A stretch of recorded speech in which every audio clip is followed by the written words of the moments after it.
What going on, guys? Commander here. Welcome to my first impressions and opinions review of the new update to Star Wars Battlefront II. Now, I'm not going to go into too much explanation of what has been included, because we all know what's been included, and I'm going to go over it one by one, but I've got a lot to talk about, so I don't want to delay too much, so let's go.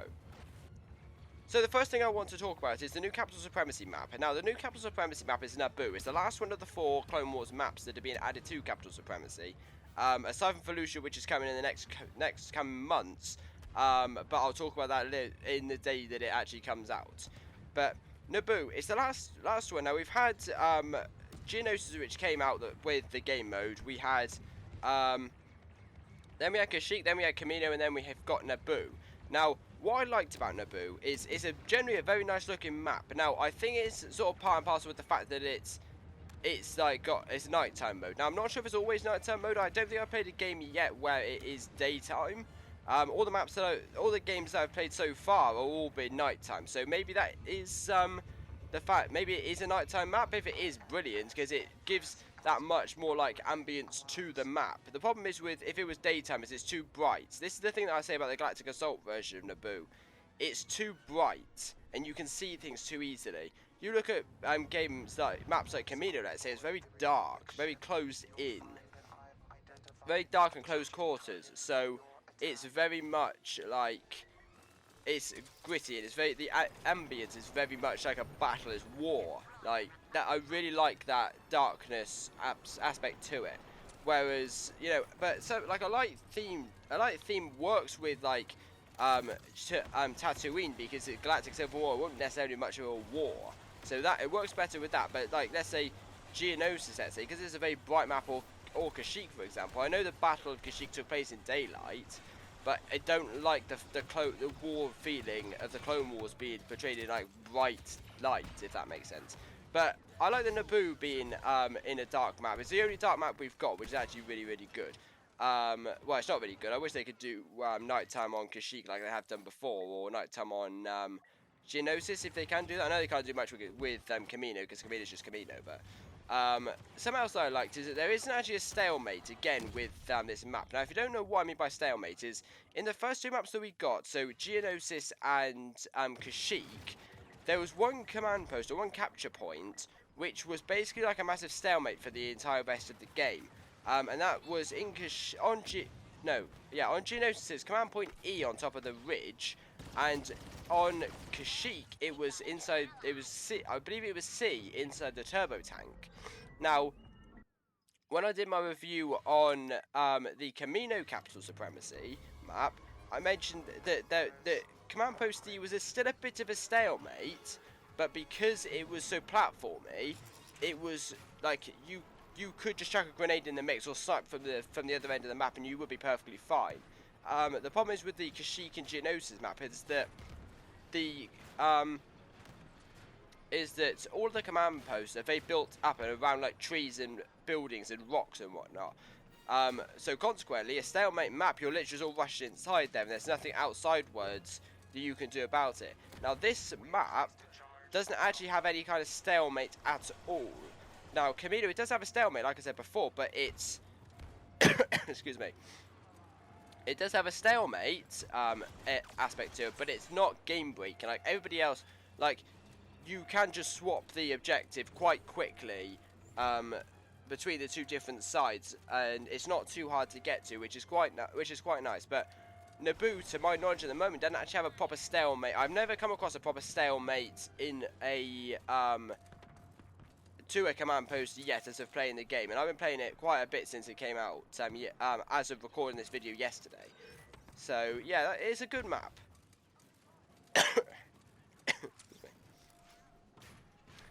Now, what I didn't like, now there's only one thing, and I mentioned this before. There isn't much that I don't like about these new Capital Supremacy maps, aside from the fact that they are just the exact same map, just altered with a bit of environmental clutter. But I'm not going to go with the same point that I made before. This point is something that I've made briefly before, but something I just don't like is the fact that the Capital Supremacy game mode is the same every single time. Now, for a massive, large-scale game mode that was advertised as being like a really fun, really interactive game mode where like you can do this, this, and this, like capturing command posts and going to a capital ship and blowing it up from the inside out. we all got really like hyped up because we think, oh god, this is gonna be absolutely brilliant. But the 4 maps that we've got, it came out with 1 map, which is stupid. I don't know why they EA decided to do that. It came out with 1 map. It was very repetitive, and matches would go on for ages.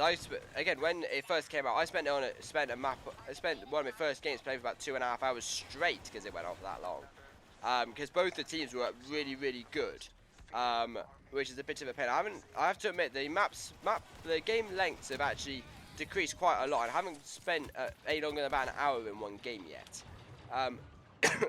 Excuse me. But the problem that I have with Capital Supremacy is there's no changes to the game. Like, think about Galactic Assault, let's say. I've gone back and played Galactic Assault again because I really did enjoy it before Capital Supremacy came out. And something I noticed while playing Galactic Assault is how much different the actual scenarios are generally. Like, I thought that it was very repetitive between the different maps because it was just like different areas. Like, a lot of it is like walkers, blow up the walkers, go to different stages and whatnot. You know, defend, get pushed back or hold the line or whatever you. But but the Galactic Assault maps between the matches are somewhat different. They're not directly exactly the same. Like, the different areas you have to capture are different in Galactic Assault. You know, the actual, like, sometimes it's one capture point, sometimes it's another. Like, take Hoth and Crate, for example, Galactic Assault. Hoth is very much like, you storm up with the walkers, rebels try and take the walkers out, Imperials have to try and like defend the walkers and escort them. Second phase, take out the 2 hangars. Third phase, take out the 3 like fuel pipe things. Whereas by planting charges, Crate, exact same for the first thing. Second phase is 1 command post in quite an open area, whereas with Hoth the 2 hangars are quite short areas. But there's a centre point, which is quite interesting. And then the third phase is taking out the power generators, but you have to just blast them, and they're not charge based, so you have to just shoot them. It's the same basis, but it's done differently. The idea behind the different like Galactic Assault game modes, they're the same idea of what you got to do. So like, march your walker up, take a command post, and then blow something up. It's the same basis, but it's done differently. And this is where Capital Supremacy is really starting to bore me, because it's the same thing every single time. Start the match, capture command post, go up to the command ship. If you don't manage to blow up the objectives, come back down, do it all again, and it just goes on like a loop. It's so boring. You know, I've stopped playing Capital Supremacy, and I'm probably, after this map's finished, after I've got bored with this map, I'm probably going to not play Capital Supremacy, because it's just, I might pop on every now and again when there's triple XP, but I'm just so bored with this map at the moment. Like, I'm so bored with this game mode, because there's nothing different about it. You know, we waited over a year for a new game mode, and this is what we've got. It's like the same thing every single blimmin' time. It's so annoying. You know, so I don't know. That's what I think of the new map anyway. So the next thing that's been added is the Droidekas. Now, this is something that is very different. Well, now, there's been a lot of controversy over the Droidekas because it got leaked, and then they said it wasn't actual thing. It was environmental clutter, which made us all think, well, is it actually coming or is it not? You know, and this, that, and the other. And then they revealed it in the community transmission, and we thought, okay. This is a bit of a shocker. How's this gonna work? How's this gonna work? So I watched a video of somebody reading the community transmission, and I was like, okay, so Droidekas, let's go. I watched back a couple Clone Wars episodes with the Droidekas in, and I was like, okay, so how is this going to work? Because they're ray shielded, and they basically roll about. Now playing as the Droidekas, it's actually really quite entertaining, because you can roll about, you can extend yourself and open your shields, then just start blasting your twin barrels at people. It's really, really good. And the controls are simple, and the guns sort of kind of pack a punch, but I'll come to that in a second.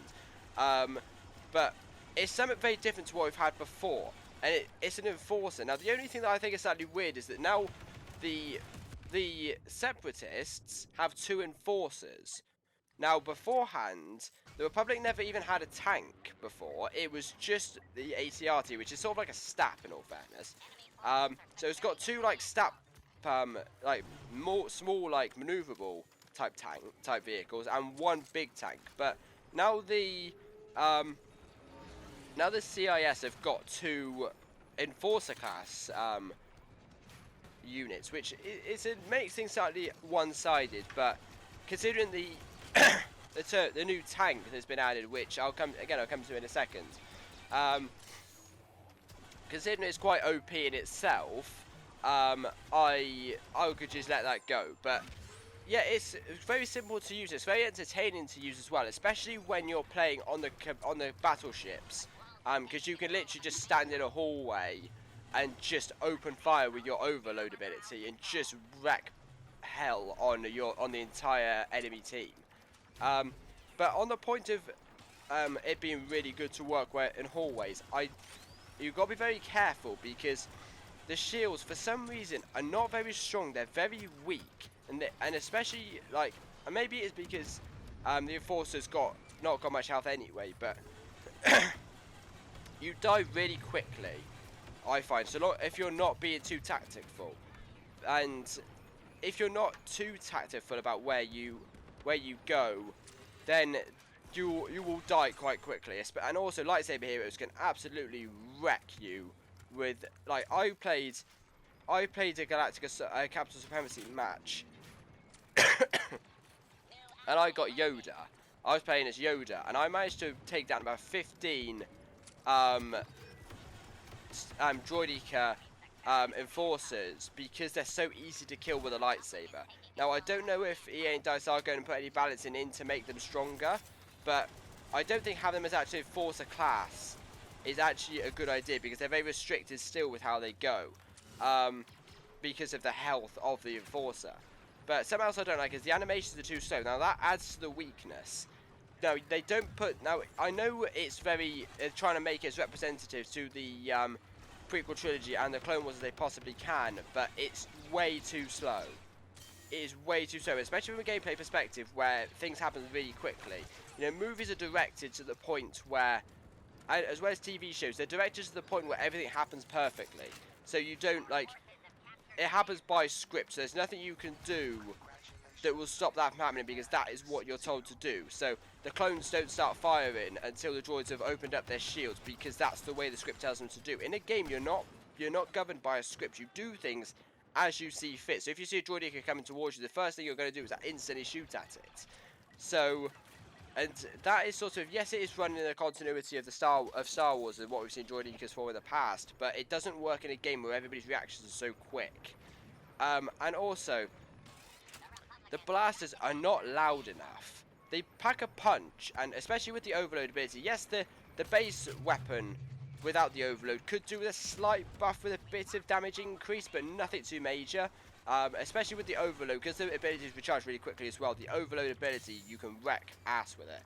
But the blasters are not loud enough. Now, I'm going to play you 2 short clips. Now, it's... Right, I'm going to play you 3 short clips. One of the droideka... one of the droideka in the prequel trilogy, one with the droideka in the Clone Wars, and one with the droideka in Battlefront II.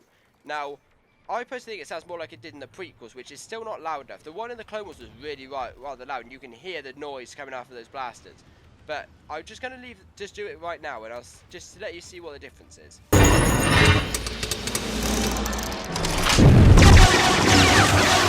Shield generated! Let's go.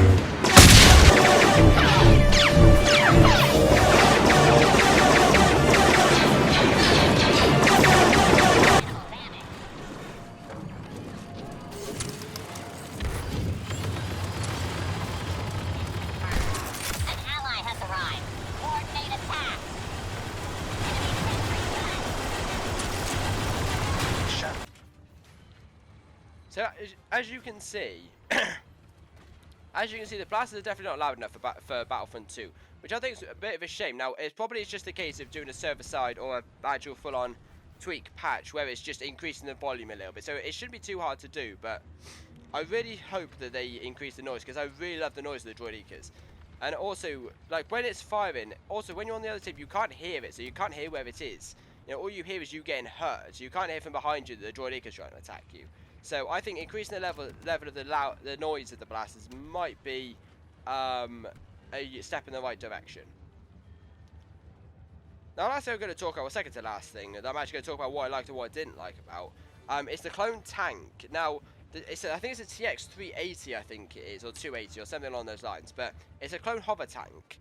Somebody's going to kick my ass for calling it a hover tank, but it basically is a hover tank. Now, it's the first tank the Republic actually finally get a tank for once. We've been waiting a year and a half for this, or even, if not more. And we've been waiting so long for this, and it's actually really impressive. The abilities are really clean, and what they've basically done is and maybe this is the reason why it has worked out so well, is that the abilities are based off of what the AAT abilities were, and it works really, really well. Now maybe it's because the AAT worked really well, and they just ported it over to the turbo tank and just made a new model for it, but it's very clean abilities. It's actually like a really fun thing to use, especially against AATs, because you literally just hold down your rockets, let it go, and you just annihilate any AAT that you can possibly find. Now, on the subject, there's a slight disadvantage with it is, especially with the keyboard and mouse. I didn't notice too much with the using a controller, but with the keyboard and mouse, it's really irritating to try and control. Especially the aiming system. Now, maybe it's just because I don't use tanks very often, but I find the aiming system really weird. It's all like when I use the ATTE or the AAT, they were always very clean in their it's very clean aiming wise. This isn't really. Maybe it's because my sensitivity is not up too high, but it's really weird aiming wise. They're trying to shoot at infantry players or staps or whatever. It's basically like trying to complete an impossible task. But then, like, I don't think I've ever been killed playing as a separatist. I don't think I've ever been killed by that tank. I've killed a couple of AI as that tank, but I've never killed a player, and I've never been killed by a player. No, I've never killed a player in the tank. I've never been killed by a player in the tank. So it's very hard to try and like kill players. I've killed loads of AIs because they literally just stand about and you can just kill them quite quickly, but it's not very easy to control your blasters with a keyboard and mouse, because it's just, I don't know why it is. Maybe it's just because my sensitivity's not up too high, I don't know, but, oh well, I don't know. Now, appearances, I'm just going to go over just quickly the 3 appearances that have been added into the game. General Skywalker, really nice appearance. We've been waiting for this for flipping ages. And I think it's really, really cool. I think it's a really nice appearance. You know, based off the Clone Wars, it looks really nice. There's not really much more I can say about that, really. But the 2 Clone Trooper appearances. Now, the Scout Troopers, I don't know what it is. I'm going to rewatch the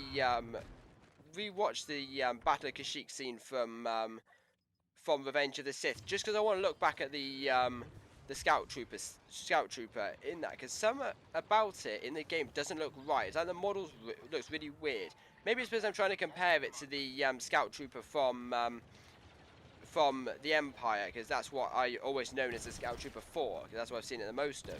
But I don't see, like, it looks really weird to me. Now, the ARF Trooper looks absolutely insane. The 212th ARF Trooper for Geonosis looks absolutely insane. I love it. Now, I've already bought it on Xbox for my Assault class. I'm going to buy it for the other classes once I get enough credits, like spare. But I really like that skin. It's such a nice skin. I'm going to do, because there's also now that skin's been released, there's a load of mods that have come out for that skin, for like the white one and the white ARF Trooper and whatnot. So I'm going to do a couple mod reviews on those, because I really like that skin. It's such a nice skin. And I thank EA and DICE for putting that in. For us. So anyway, that is what we have time for in this first impressions opinions review here. I'll tell you what, I'm looking at Audacity, looking at how long I've been recording for. I've only been recording surprisingly for about 20 minutes. That's actually gone through a lot slower. That's actually taken a lot less time than I thought it would. Like how I do my first impressions opinions reviews is I literally just do it bullet points. So I've got. So literally, I'll take a screenshot and I'll put it on the screen. I'll put it on the screen now, but this is basically what I've got in front of me. I apologize for any spelling mistakes. I just write out rough just so I know what I got to talk about. Because anything from memory, I just don't say anything. I can't remember.